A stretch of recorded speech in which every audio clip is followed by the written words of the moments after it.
നൂറനാട് പടനിലം പരബ്രഹ്മ ക്ഷേത്രത്തിൽ നടത്തിവന്ന പുരാണത്രയ സമീക്ഷാ സത്രം സമാപിച്ചു. കലശം എഴുന്നള്ളിച്ചുള്ള ആറോട്ടോടെയാണ് യജ്ഞം സമാപിച്ചത്. വലിയ ഭക്തജന പങ്കാളിത്തമാണ് യജ്ഞത്തിൽ ഉണ്ടായതെന്ന് സംഘാടകർ പറഞ്ഞു.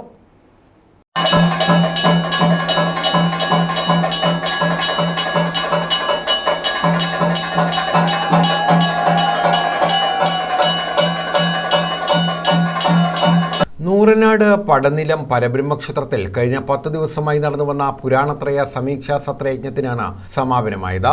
കലശമെഴുന്നള്ളിച്ച് ആറാട്ടോടുകൂടിയാണ് യജ്ഞം സമാപിച്ചത്. സമാപന ചടങ്ങിൽ ഉൾപ്പെടെ നൂറുകണക്കിന് ഭക്തരാണ് എത്തിയത്.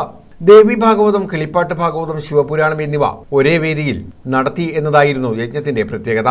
അഡ്വക്കേറ്റ് ടി.ആർ. രാമനാഥൻ വടക്കൻ പറവൂരായിരുന്നു സത്രാചാര്യൻ.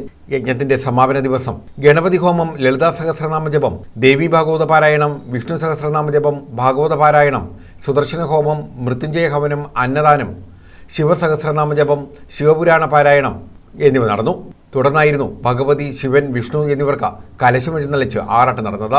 കണ്ണൂർ സുബ്രഹ്മണ്യൻ നമ്പൂതിരി, പയ്യന്നൂർ കല്ലംവള്ളി ജയൻ നമ്പൂതിരി എന്നിവരുടെ പ്രഭാഷണവും നടന്നു.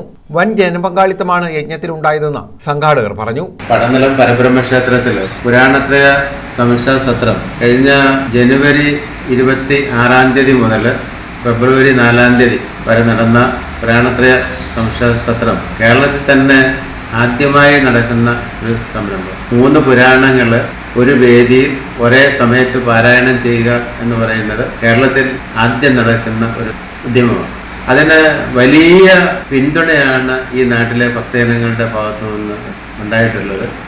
ഏറെ ദൂര സ്ഥലത്തു നിന്ന് പോലും ഈ പുരാണത്രയ സമീക്ഷാ സത്രത്തിൽ പങ്കാളികളാകുന്നതിന് വേണ്ടി ഭക്തജനങ്ങൾ എത്തിച്ചേർന്നു എന്നുള്ളതും വളരെ സന്തോഷകരമായിട്ടുള്ള ഒരു കാര്യമാണ്.